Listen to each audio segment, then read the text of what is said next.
Rachel, your book is about a solo mother living in council flats in Newtown who's befriended by a woman who moves in after her husband is exposed as a Ponzi schemer. I guess that's a thing, a Ponzi schemer. Anyway, someone involved in a Ponzi scheme, or running one. So she's left him and she moves into the council flats. This is the woman Bridget, but the solo mother herself is already living there and kind of becomes friends with her. So it's clear that the novel is set in Newtown. Anyone who reads it, who's lived around here and knows the place, knows it's Newtown, but you never name it, do you? No, I don't. Although you do name real shops and some places. So when I was editing it, I didn't know that. I'd never heard of Good Boy Food and Drink. So I just thought you made it up. And then I found out that it's real because I said to somebody, a reader who really enjoyed it. Of course, it's set in Newtown. She said, I know that. I can tell. I know, because it's got like Good Boy Food and Drink in it and other places. So, so you've got those specific names, but not others. You mentioned the zoo, the hospital, the fire station. They're very clearly in the book. So why did you decide to do it that way and not actually name it? So I think one of the ideas that resonated with me about how you construct a novel is that you set a hypothesis and then let it play out. So you put characters in a situation and see what they do, and then it's the author's job to make that believable. Yeah. And in relation to that, how you deal with place is a really strong part of that. And quite early on, I decided that I was going to have the council flats was going to be where it was set, and the council flat was imaginary. I didn't want to write about a specific council flat because that felt too intrusive to people that lived in real council flats, like I was writing about them. So I had an imaginary council flat, and for the sake of coherence, it then felt odd to have an imaginary block of flats in a real suburb. So that's why I chose to keep the suburb a little bit blurred. But I wanted all that specific detail at the ground level, so that's why I kept in what was happening at street level. So it's kind of an 80%. I don't quite like having hard rules when I write. I like to let a little bit of light in, but have a tendency, I think that gives you a little bit more freedom as a writer. So, but you, while you were writing, did have a particular block of flats in mind? No, it's imaginary. It has a specific location, but it's an imaginary block of flats. I named it Victory Park because I wanted it to have that immediate post-war feeling, that gives you a sense of what the architecture's like.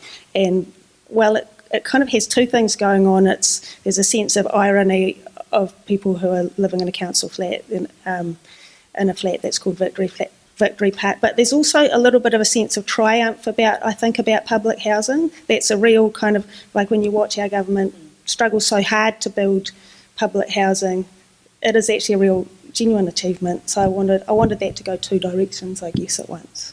Oh, it is, yeah, I love that Victory Park and the fact that it's the title of the book too. It plays a lot on, the small victories, I guess, inside the novel. So it's interesting because there is a set of flats just near where you live, isn't it, on the way to Island Bay, called Victory Flats, isn't it? That's right. I noticed it after. Yeah, there is.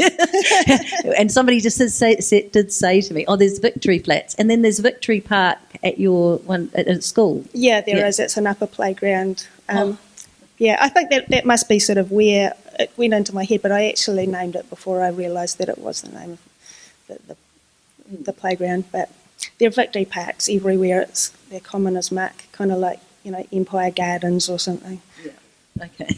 So what did Newtown do for the story of this solo mother struggling with, as one reviewer put it, the mathematics of poverty, which I love that phrase, where she is invited by her boss, who she looks after the children for money. She's a child carer, and she's invited by her boss to come for dinner one day to celebrate the birthday of one of the children. She's on the bus and kind of weighing up the cost of the bus versus buying a loaf of bread. Or 2 loaves of bread, I think she thought she could have bought. And it's just a marvellous moment because the boss never had any idea, did she, about that? So what did putting her into Newtown do for the story? It was a real intuitive choice having it in Newtown because there is such a demographic mix in Newtown. So And I think that's just so exciting because you do get different kinds of people together, and then you see different people's reactions to what's going on in the neighbourhood, and it immediately sparks a lot of life. And it's also because it's high density and there's lots of life lived on the street, so it's a great place to, you can just sit in a cafe and write what's going on, and it's interesting before you even start. But did it seem? Yeah, you said you didn't want to obviously expose people in a real block of flats and talk about them, write about them. Did it feel odd in any way to be writing about a place you don't live in, and Sure. and the community that isn't your own? Yeah, I did think about that, and it is a source of. I think increasingly with novel writing, all those questions of identity, they come up all the time of what's your story to write, but you can easily end up writing nothing, so you have to kind of work out what you're comfortable with, I guess. So I did constantly test that though, but Newtown is a place where I have lived. We lived here. My partner and I lived here for a year and a half. My kids went to a caregiver that lived just up the road, so I did feel a deep familiarity with it. We've also lived for 20 years. But in Island Bay, which isn't so far away. But I also think, I'd happily read what someone Russian had to say about Newtown as well. I'm not necessarily against people writing about different places, so long as they're not claiming to be writing the key story of that place, I guess. Interesting. Okay, I think that's. I guess. So, how do you feel about people saying, "Oh, I know it's Newtown"? So they get that. Are you happy that they know the place? Yeah, I think because it's a source of joy to people to, if they live somewhere, to see somewhere local, and I'm always happy for someone to just enjoy the detail. But also I've had people say, "Oh, I thought it was in Brooklyn." So I have to say one thing I really like was you've got there's the block of flats, but across the road there's the panel beaters, and something about panel beaters, I don't know what it is. It's just the way they're always they're kind of all there, and they all seem to be having a good time. They're always partying, aren't they?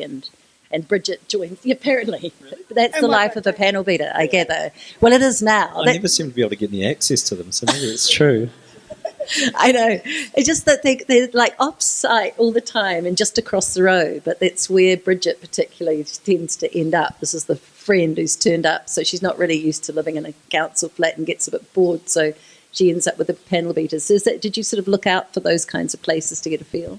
I guess I wanted somewhere noisy because that's part of the discomfort of her life. I spent quite a lot of time trying to make Cara uncomfortable, and constant exposure to noise was part of that, I guess. Nice. Have you got something to read for us? I do, yeah. We need that little...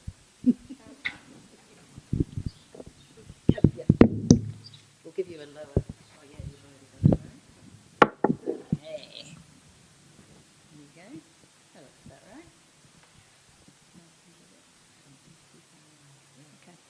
right. I chose this chapter isn't necessarily immediately recognisable as Newtown. I chose it because it has a character who's a hoarder in a council flat, and he sounded a little bit like he might be the same person that's in one of Michaelia's stories, written from a different angle, which just seemed to have a connection. The story, The Free Bin, the father in that. But anyway. Which actually spells out a lot of detail in that story. Anyway. It was a week for men in armchairs. Cara had agreed to help Janvi sort out Edwin's flat, and now he sat supervising from his velveteen chair with the grey and brown roses, listening to the rugby on his silver Channel Master. Sometimes us oldies need a bit of help, he'd confided to Janvi. That was pretty much what Bridget had told him, but she wasn't on the favoured list to help. Cara and Janvi were the privileged ones. Cara had agreed to help largely to keep on side with her neighbour, and Janvi didn't have any family locally, so she had extra caring energy to use up. Cara noticed that Edwin's keyring, which hung on a hook by the door, said Stroke Foundation on it, a new clue as to why he was struggling. Everyone on the block had chipped in with a packet of rubbish bags, so they were well supplied. She would put as much of the recycling as she could in the big bins and save the rest for next week. Janvi had provided face masks and Kara had accepted, overriding her instinct that Edwin would be offended. Once upon a time, Edwin had been someone's cherished son, and everyone deserved care when they were old, but the way he smelled pushed back hard against feelings of charity. Stacked against the windows in the sitting room was a thick wall of newspapers, largely advertising flyers in the local suburban rag. They must have been blocking out the light for a long time, and now they were also halfway across the exit. On every surface, dirty dishes were balanced, and there was nowhere to clear them away to, so that the china clinked as they turned together. She and Janvi churned through the job wordlessly. Nearly everything would be better off binned. Janvi squealed when her foot went through a mound of mould and broke a plate below. Her clean white sneakers would be never the same again. Whenever Kara looked at Edwin, now she was starting to concern herself with his feelings, he smiled with such gratitude that she felt ashamed. She'd been reluctant to get involved because once she started, she couldn't back out. I should have come and helped you earlier. You've got your hands full already, Kara. All those kids, crikey. Once they got the papers outside, the space almost doubled, but the light also flooded in, revealing overlapping maps of stained and bare patches and furred growths. 10 more rubbish bags were quickly filled with wrappers, apple cores, crusty tissues and used band-aids. It took forever just to stack the dishes before they even approached washing them. Did Edwin ever just buy new cutlery and crockery rather than never cleaning up? A pumpkin was sitting innocently on top of the fridge, its skin a regular dull green, its shape standard until Kara made the mistake of picking it up by the stalk. Even raised aloft, it held together briefly, but then with no warning, in one slow-motion moment, it disintegrated. Schlip! Her front drenched in putrid pulp. In the doorway, she stood with her arms in the air, shouting, stinking, moisture soaking through her T-shirt until she caught a glimpse of Edwin's appalled face. She quickly turned her horror into a pose. Like my trick-or-treat outfit, she said, walking with zombie arms. Janvi hooted with delight and Edwin laughed too, until Kara threatened to give him a hug. I think you deserve one, she said. After a dash home for a shower, she and Janvi tossed a coin for who would take on the bathroom. When Janvi lost, she went quiet. Shortly afterwards, she emerged with the shower curtain held at arm's length and ran as fast as she could towards her own washing machine. Dirty clothes were piled up in the hall outside. Bridget had been volunteered to deal with those. Kara had hoped that removing them from the flat would improve the smell inside, but it just seemed to have stirred it up. Removing the caked-on food from the dishes required fierce scrubbing and scratching, and Kara's fingers grew tired of gripping the Goldilocks. It was a project with no end. She edged open the window in the living room and sat beside it to have a cigarette. What's the score? She asked Edwin. 7-5. Kara nodded. She had no idea who was playing. She looked around at the empty space. Well, there'll be room for you to dance around in here now, Edwin. She did a little boogie and he smiled. Unfortunately, removing the rubbish hadn't made the space feel nicer. They'd taken away hope of improvement together with the stench and left mild foulness.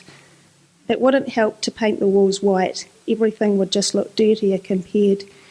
What's your favourite colour, Edwin? He thought about this. Blue, he said, looking at Kara's bucket. Shall we paint your room? Tears were rolling down his cheeks. He looked out the window so he could wipe them away. I never used to cry like this, he said. I'm sorry I'm so silly. I think I deserve a beer after all that cleaning, said Kara. You want one?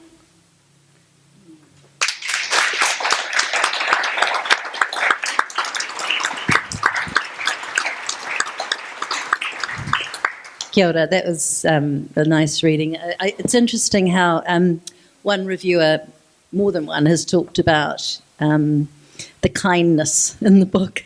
And it's that theme that's resonated this year and certainly comes out in the character of Kara.